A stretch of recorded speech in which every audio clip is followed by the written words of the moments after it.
So now we're finally ready to look at Gauss's law. So what Gauss's law states is that the total electric flux, psi, through any closed surface is equal to the total charge enclosed by the surface. So a very key point there is we're talking about a closed surface that's enclosing some volume. So now that we have the definition of our electric flux density, we can say our net outward, and so remember we sort of by default define our electric flux as being outward, or our flux in general. So our net outward electric flux is going to be given by psi is equal to the integral over the closed surface of d dot ds.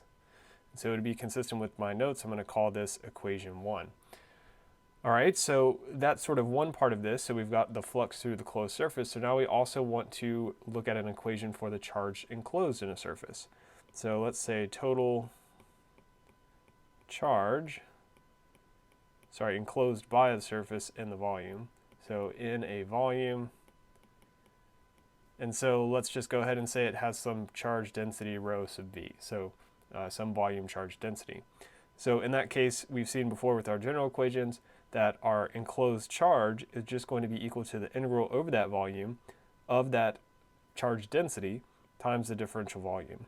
And so let's call this equation 2. And so of course what Gauss's law is saying is that we can equate equations 1 and 2.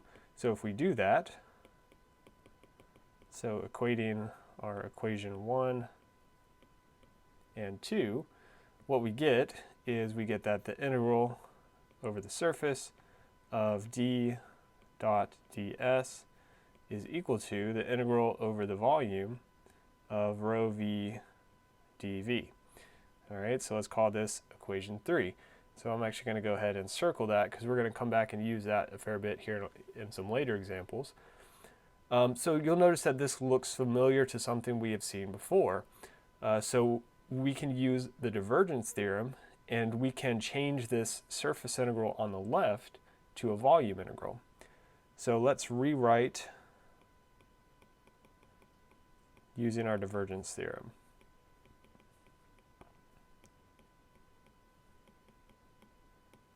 And so if we rewrite this, what we're going to get is that the integral over the volume, so this surface integral of d dot ds becomes the volume integral of the divergence of our electric flux density.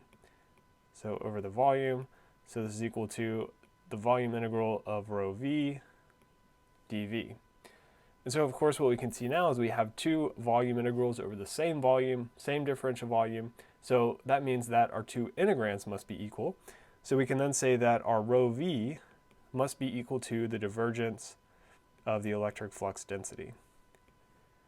And so if you actually remember way back to the start of our notes, we were talking about our motivation and we talked about something called Maxwell's equations. Well, this is actually our first Maxwell's equation. So remember, our Maxwell's equations are sort of defining pretty much anything that we're going to be dealing with in electromagnetics.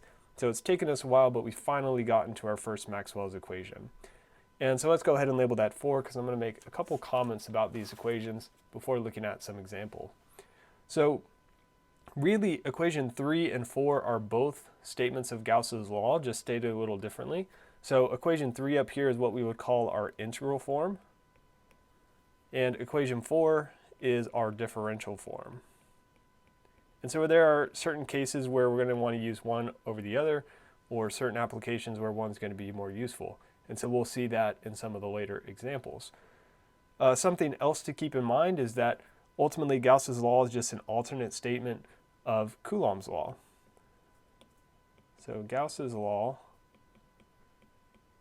is an alternate way of stating Coulomb's law.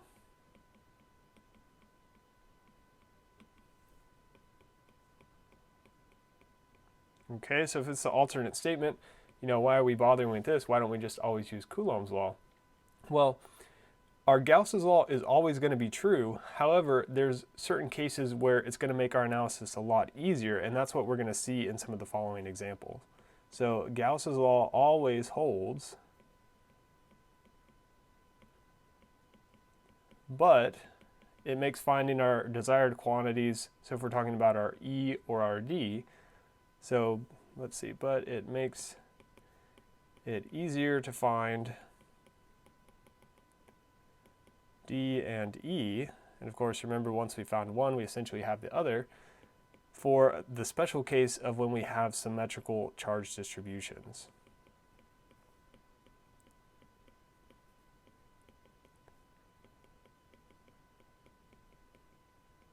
Okay, so essentially whenever you see a symmetrical charge distribution, you should be thinking Gauss's law.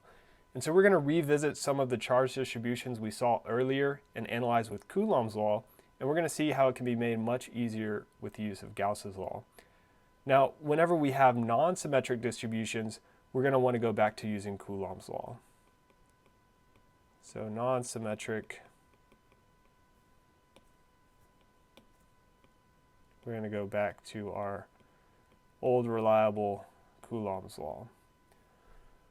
So what exactly does it mean when I say we have a symmetrical charge distribution? So when is a charge distribution symmetrical?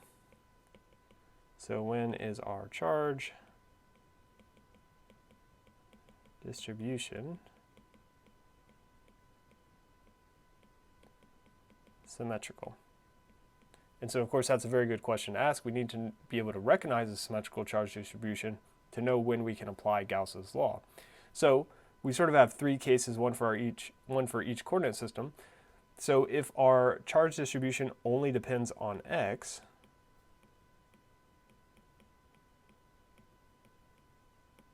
then we would say it has rectangular symmetry. And of course we could say instead of x, we could say it only has dependence on y, or it only has dependence on z. Then we're going to say that results in rectangular symmetry. So we're going to look at examples of all of these here shortly. If it only depends on rho, so our charge distribution only depends on rho, then we would say it has cylindrical symmetry. Clean that up a little bit. All right, so cylindrical symmetry, and of course you can probably guess what the last one is. If it's only depending on r, it's going to have spherical symmetry.